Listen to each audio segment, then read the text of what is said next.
Bonjour, et aujourd'hui on se retrouve pour une vidéo dont le titre est « Les groupes trans en ligne, est-ce que c'est blessant ou aidant ?»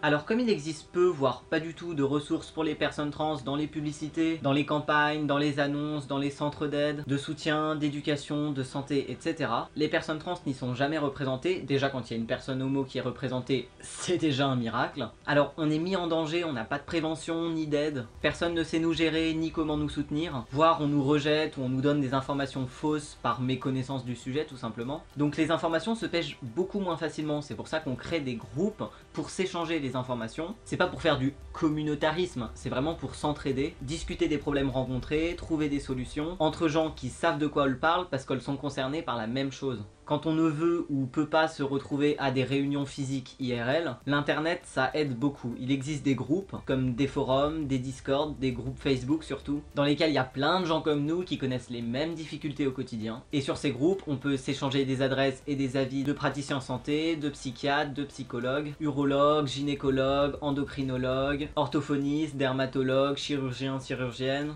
des médecins, etc. qui peuvent nous aider. Ainsi, on a accès à des infos, des conseils, des photos, tout pour se donner un avis soi-même, etc. Mais on peut également se créer une plateforme d'échange, de vente, d'emprunt ou de troc de biens qui peuvent aider à la transition, que ce soit des vêtements, des binders, des tuckers, des packers, des prothèses, dépannage de matériel médical, par exemple un boléro pour une mamec. Parfois même on s'apprend des trucs, genre comment bien faire son injection, quel matériel utiliser pour ci ou ça, etc. On construit même des sous-groupes pour des traits spécifiques qui s'ajoutent à la transidentité, genre pour s'aider entre personnes trans non binaires, entre personnes trans neuroatypiques, entre personnes trans racisées, entre trans ace, entre trans vegan, entre trans travailleurs du sexe, entre trans homo, entre trans handicapés, etc. sont pas des choses qui nous séparent, mais les militantismes et difficultés rencontrées dans la vie courante sont pas les mêmes. Même s'il y a convergence des luttes, on se bat pas sur les mêmes fronts.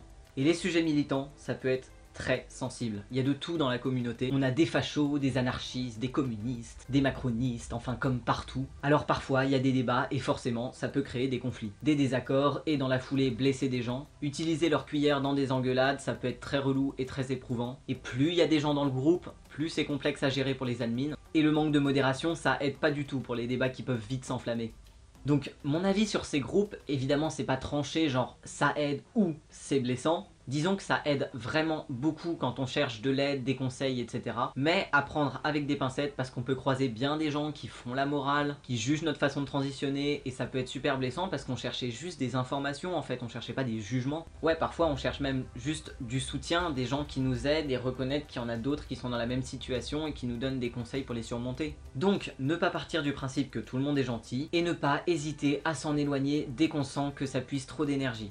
On peut trouver facilement ce genre de groupe sur Facebook en tapant MTF ou FTM selon ce qu'on cherche, par exemple. Et quand on a des questions spécifiques, c'est toujours bien d'avoir un bon support d'échange et de soutien.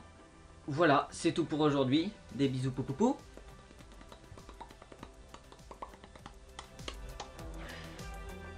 À la prochaine.